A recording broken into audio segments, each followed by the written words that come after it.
Well, hi again. This is the last presentation. Okay. Well, and as you see in the title, will be in the SiC silicon carbide composite for high temperature applications. Well, the previous presentation was done by myself, of course, with more people, but I did this work. Unfortunately, in this one, maybe it's I didn't do it, and it's more like a general overview. Okay, and even if we combine that one, which is the last presentation, maybe it's a little bit more, but I will try to do more dynamic and fast. Okay, but please again interrupt me wherever you need and so on. But just to mention, I focus in these SiC composites because okay, there are a lot of possibilities, or like I showed you with the nanotubes or with graphenes, several possibilities, but the market in the future or even in the present is totally overloaded by these SiC materials. Okay, then I think I should show you, even if I don't work in that field yet, hopefully in the future, but yeah, I want to show you. Okay, and well, like I do normally, today is the last presentation. Hopefully tomorrow you will stay also here. Well, I will focus on two materials that I think they are quite interesting for ceramics, but not many people talk about that. Okay, that are the ultra high temperature ceramics or UHTCs. That it mentioned is for really high temperature applications. I think not many people is working in Spain with that. I don't know anybody, but I did a research in London for 6 months with one group that they are really good expert, Professor Lee. Of course, thank you for him, and I know about that. And also other materials that are called max phases, that there are new phases also for high temperature application. And well, this is just an introduction for tomorrow. Okay, the Friday that we will talk tomorrow. But well, now going to the SiC materials, and as I told you, I will try to do it later. What do we need? Okay, the idea, if we work in high temperature application, we will need three main things. First, that we want is that our material is lightweight. For several applications, we always need a lightweight structure. Okay, but also that we can use and reuse. I mean, there is not. If we can use only once, so maybe obviously it's not the best, and depend the application. Also, it has to operate for long time periods. We don't want to go in a plane and it fails at the end because we go to Japan. It is far away. We can work only for a couple of hours, and obviously we want that they work in a extremely high temperature environment. Okay, for that, well, that's SiC materials, and this first generation that can work perfectly until this temperature, that is about 1250 degrees, and then is used in hot sensation components. But as you see, it's the first generation. I mean, we are now at the beginning. Probably in the future we will increase this temperature. As I think I told you several times, normally the metal parts or components are based in superalloys, that the best maximal temperature, the best of the superalloy can work until 1100 degrees, and then also they are heavier than this SiC structure, and they need this cooling air system. Then if finally we can improve some of the properties, we can achieve all these goals, because one of them is reduction of this cooling air. Okay, it is quite important. Here I think I showed you already yesterday. Okay, and then I will not focus so much about how it works, all these cooling systems that are really complex, and then the design is really difficult. Then if we can do our 3D structure with really enough properties of silicon carbide, even we can remove these cooling components. Okay, that is not only a problem for the design, it's also a problem after to the efficiency. Okay. But where to focus? Okay, this is one of the main structure where this silicon carbide can work, that is the combustion chamber. Okay, here is where is produced the combustion. Here you see this hot gas that of course is with the cooling and so on, but we want to improve that one that works at higher temperatures and then increase the efficiency. And the other really target is these vanes that, well, I don't know if you remember, so there are ones that you can remove and add, and then they suffer a lot of mechanical stresses, but that ones are with less, and then probably the ceramic matrix composite goes first in this kind of vanes. Yeah.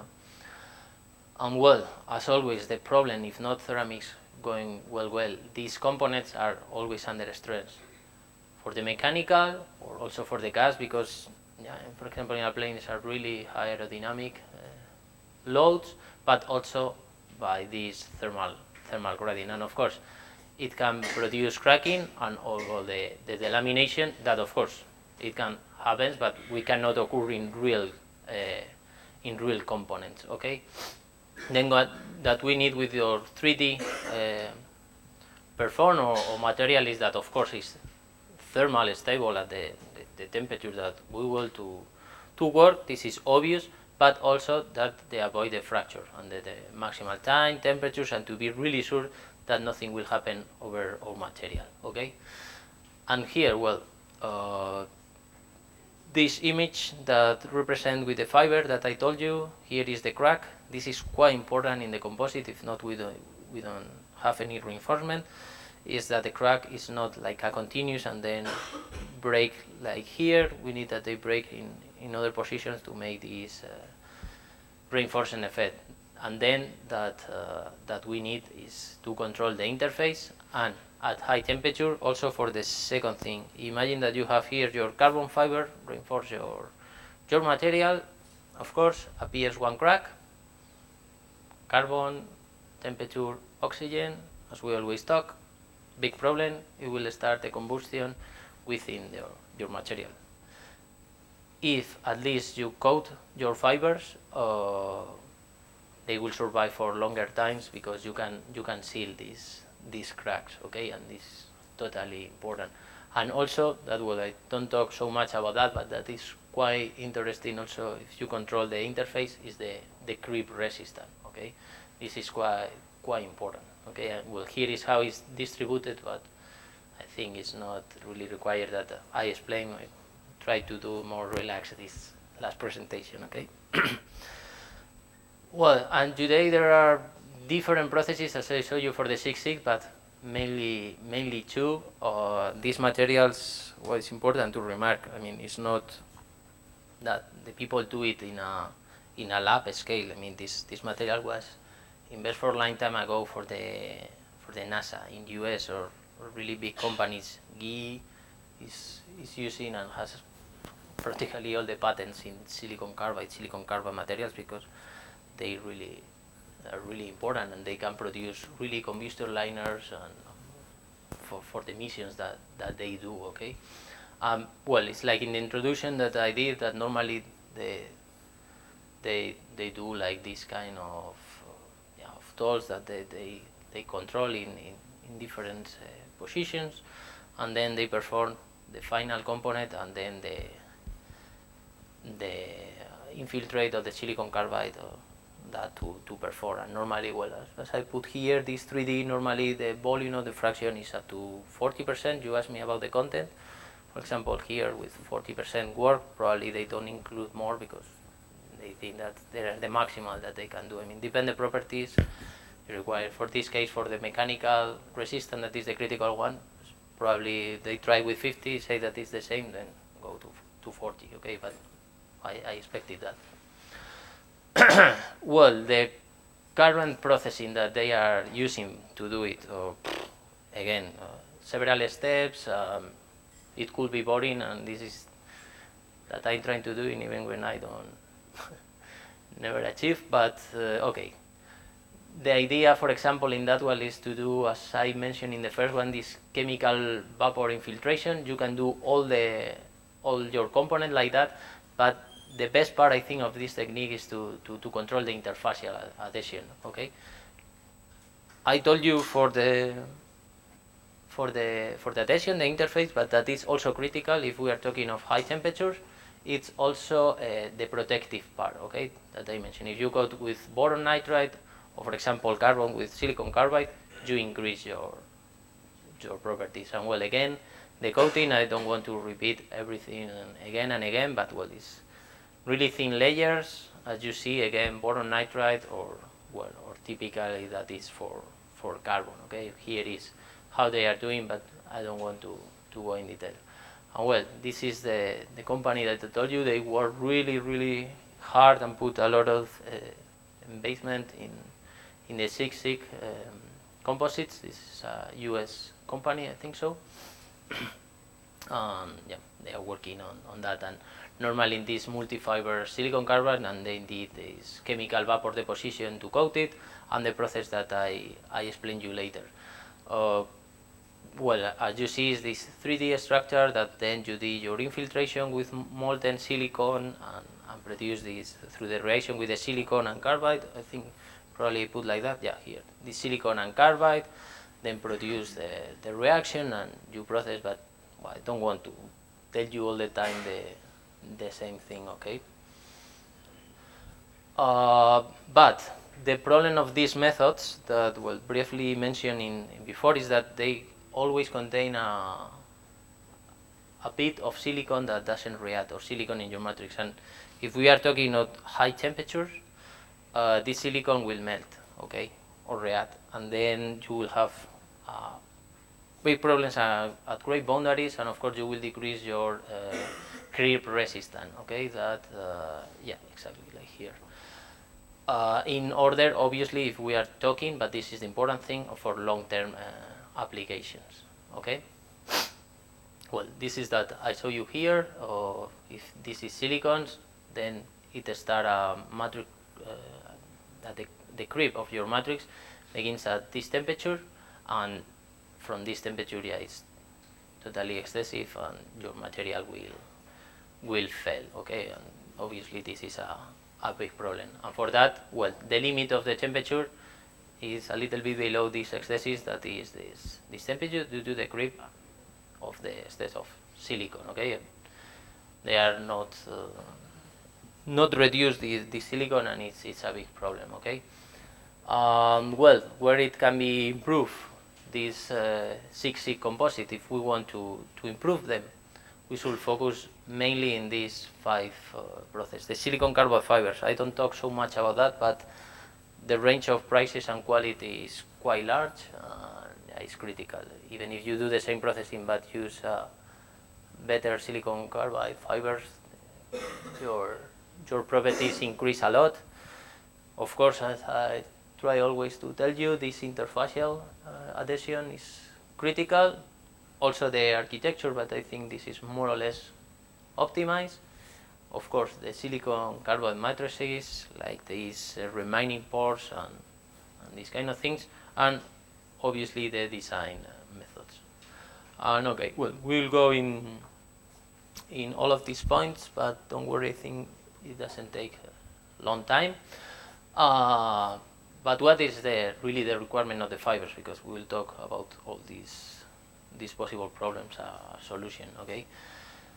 Well, the first thing that we need is to produce a large amount of fibers. It's great if we go to our lab, we produce a really nice silicon carbide fibers, but we cannot produce tons. Then, okay, it's great, but for really companies and so on, they need a really large production, okay?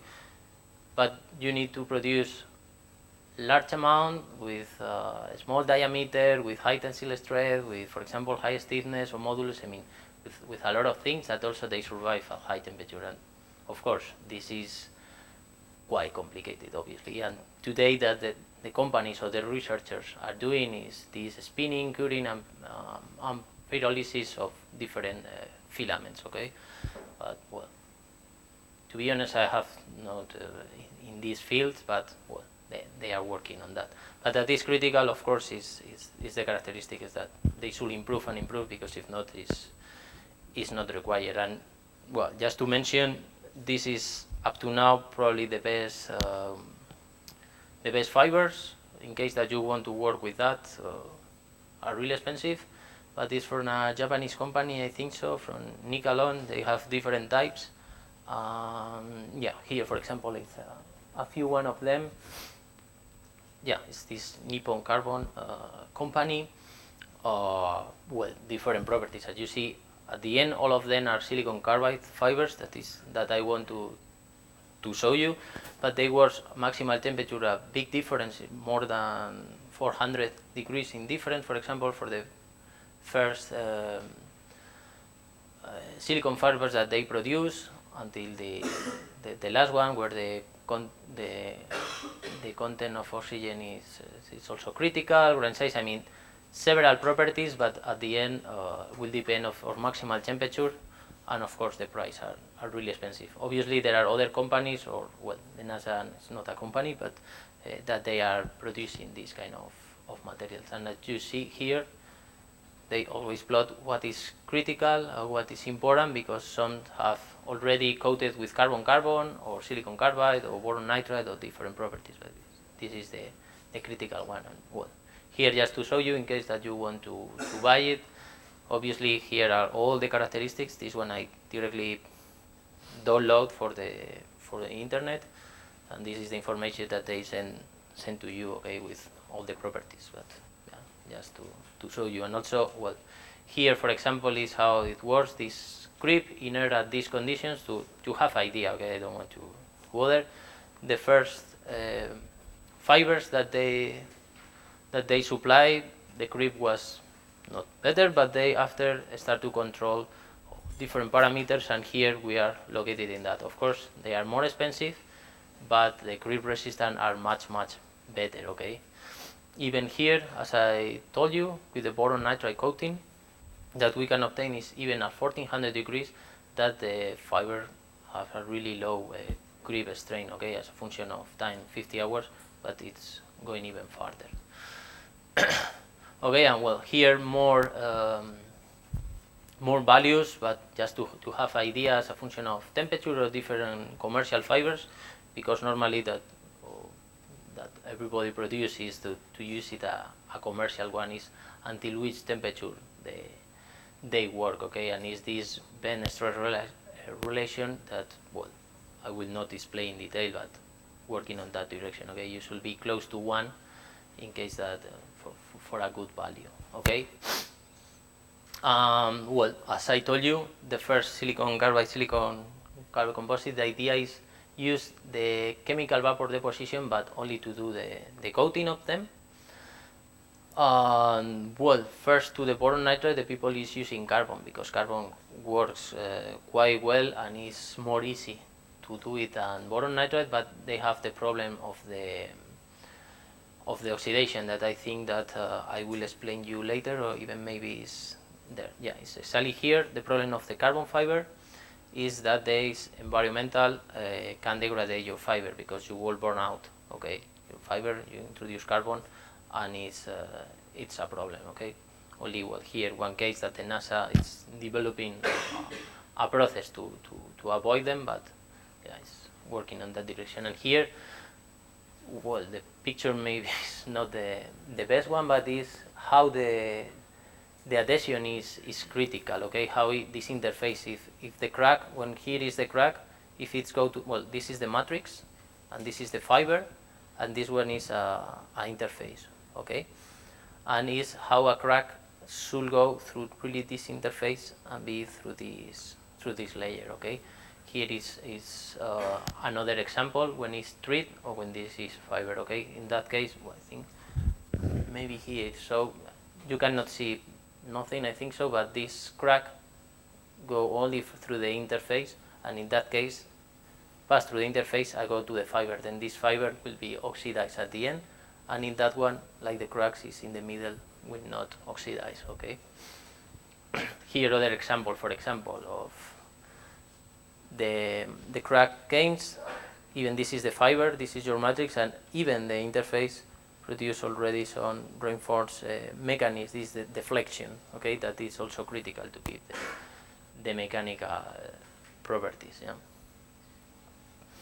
Here more example, more schematic, how this one you can go from the different method. If you want really the quick in order to improve the mechanical properties, it should be even more like that, because here you have more reinforced than here, but that the crash goes to the fiber.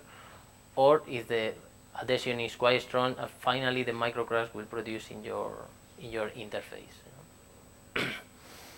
And well, more graphs showing how they works, but well, as I plot different time the stress as a function of the strain, and well, how they work as a function of temperature. Probably this one is this one is without any temperature, I think so. It's just with the coating or without the coating, how they can work, if they work better or without any coating. Okay. And again, several values for here. The literature is so high.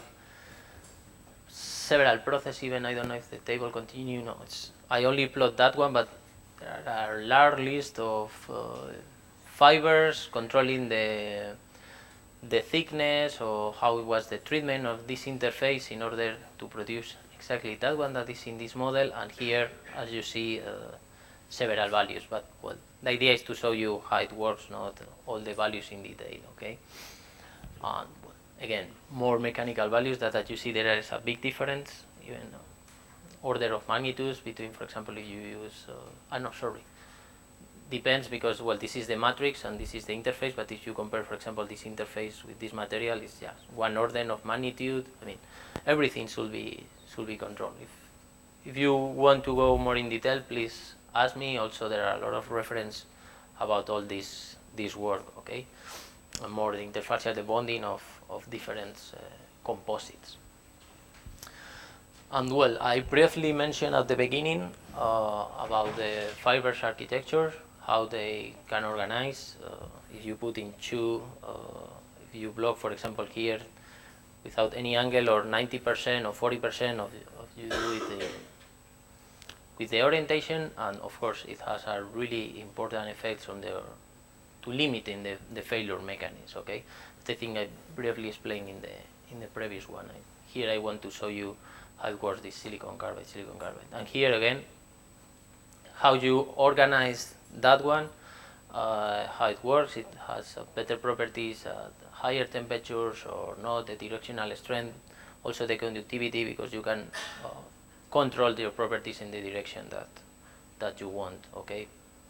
Here again, I don't want to go in detail in all these possibilities that you have, but as you see, obviously, you will receive a different response as a function of your fiber. Even this one is an example for a carbon fiber, but of course can be done for the silicon carbide ones. And here, well, some image for modeling in order first to save time, to see which is the structure that you need. Okay. And more values about. You told me about the volume fraction. Here is the response. For example, how many layers you put, and in which volume you have, and then you can optimize your mechanical properties. Okay. Well, even in this picture, I think you cannot see, but it's the typical sieve, the carbon 12 with 2/2, and also how it works. But again, just to show you a detail, or how it measures. If you measure even in tensile strengths, how they are orientated, and why they work much better than the ceramics that in this kind of tests are really bad. Okay. But the problem, as I told you, and I think in that one I will talk a little bit more in detail, is always this free silicon that is after the processing of these commercial silicon carbide materials, and affect a lot the mechanical properties. Well, the idea is now going in the direction to do alternative process with the infiltration, but without free silicon. I mean, this is totally critical if we want to go to the second generation of these silicon carbide materials, even when the porosity will be affected, because we need to use other methods. Then, by briefly summarizing these 3 points, do all the process by chemical vapor infiltration, where the silicon carbide is deposited all the time, in order to prolongate. But as I told you at the beginning, this process is question of weeks. Okay, then it's quite long if you do all the time chemical vaporization just to use silicon carbide. Of course, you don't use just silicon, and the final microstructure will be great, but takes a lot of time. But okay, the people is going in that direction. Other options is this polymer infiltration, okay, but in order to avoid that the composition produce also silicon, is just the composition of this polymer produce the silicon carbide, even if your yield is less, but that is without any silicon. Okay, and obviously the second is combining both of them. That is the first or the best option in order to reduce the time of the first method, that is do the chemical vapor infiltration, and then through polymer infiltration do the last step to close the porosity, and then you need a really low viscosity. Okay, advantage, like always, advantage and disadvantage, that probably I put later. Yeah.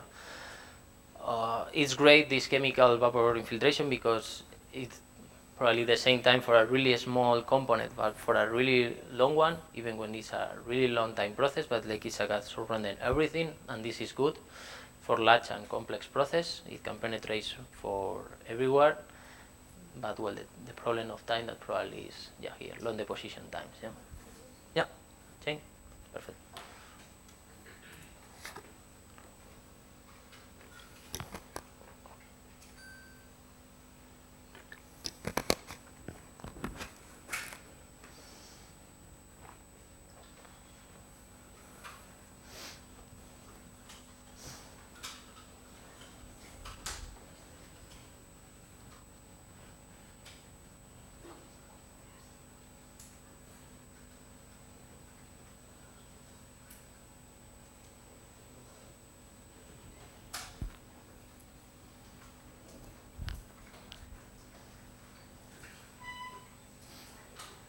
Yep.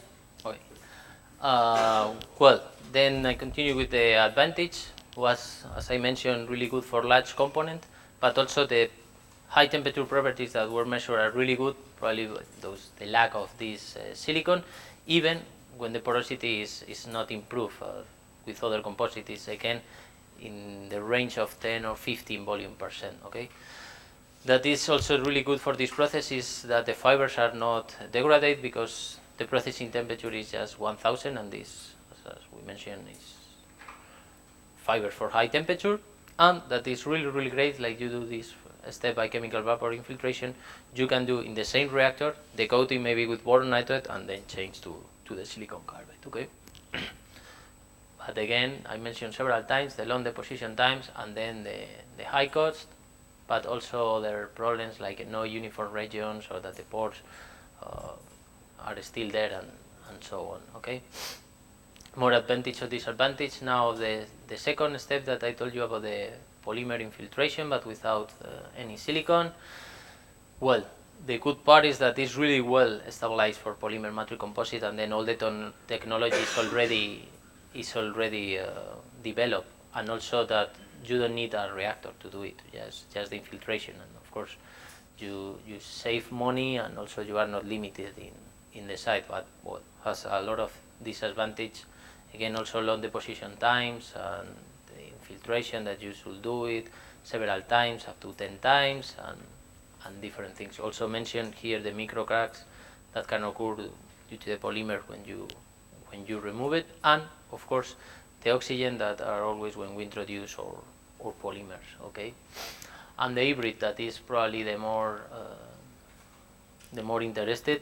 We reduce the deposition times, that is good, and also the porosity is like more homogeneous, and then you keep the properties. Okay, and just to comment again and again that you can control first the fiber coating, I mean the adhesion on finally on the matrix, and well, this is obviously good, but disadvantage is still this porosity. There are no possibility to reduce it, and well, again, like all this process is high cost. If you use long fibers, it's the problem always of the cost. And well, here some examples that I found about these three methods. That, yeah, again, that depends how you are and how you organize your structure, but you will have different properties, also probably exactly in thermal conductivity of your materials. Okay. Here again about the rupture strength as a function of temperature. Obviously they decrease a lot with when we go to higher temperature, even to really high, and that is the reason, well, obviously you can control, but in not determined terms only or values. If you want to go even further, we should think in other direction, okay? And well, here again the same, you can control if you do it in different process, even with the boron nitride coating and everything, but yeah, if you go to really high temperatures, decrease a lot, and here we are talking practically no any rupture strength, yeah. And again, I mean, good values at high temperature, but we want to go further, decrease, you can control more or less, but it decrease with the temperature, and at really high temperature the values are already bad, and then this reinforced mechanism, I think, is practically gone, okay? Well, here much about the design, but well, points, and I think I don't want to go in details. Only, and this is important mention that also goes with the other presentations, is to try in really these materials in real application. When yesterday we talked about this CMAS and other properties, then even if these materials are good, they always need a thermal barrier coating, or really that is called environmental barrier coating, because we cannot work with this oxygen or water vapor of the CMAS, and there are a lot of work to do in that area, because even the mechanisms are not clear for the degradation, okay? But well, as I plot here, there are mainly two problems with the atmosphere. That is the sulfurization that I think I show you, yeah, here, and the interior oxidation, okay? Here is one example that I think works quite well. Here we have our fibers, this black light, the continuous, and the matrix also in silicon carbide, but in a gray area. But it's not only the temperature. I mean, we have our oxygen, our water, that obviously will attack that. What happened? That our fibers will be oxidized, the silicon carbide. Of course, if our carbide directly are gone, carbon, sorry, but the silicon carbide react with the oxygen to form this silica. And the silica that protects even when it's liquid at high temperature. The problem is in combination on water, you produce these hydroxide components that are made from gas, and then they are gone, and then there are no protection. Obviously, if you don't have protection, your oxygen and water penetrate, and finally, yeah, you will obtain something like that. Your material will be totally gone, okay? Also, of course, with the CMAS that we talked yesterday about these calcium aluminum silicates that penetrates and nothing stops them. Even if you don't produce any coating, your fiber, because here we only remove the silicon carbide, but even your fibers can be coated. And then here, if we want to keep this still the mechanism, we should produce some coating who reacts with the oxygen and water and protect the material. And I think it's here. No, well, this is not exactly here, but okay. Then that we want at the end is it's protect here in order to block the continuing of the cracking. Again, silica is one solution, but it's not really for this oxygen. It depends on the characteristic here. But for example, the borosilicates, when you coat it with boron nitride, it's for borosilicates, and then it's already protected. And here is just one example. I thought that was about that. It's about this is about a solar cell, I think so. Yeah, a solar turbine that works after 5,000 of hours on a ceramic matrix composite, and we can see here how the material is totally degraded. I mean, it's the oxygen practically with the water devorates absolutely everything, okay?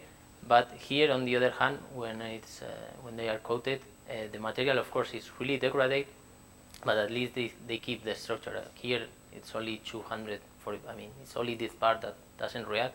All the material is gone, and here, even with the strong oxidation, at least the fibers are still there, okay?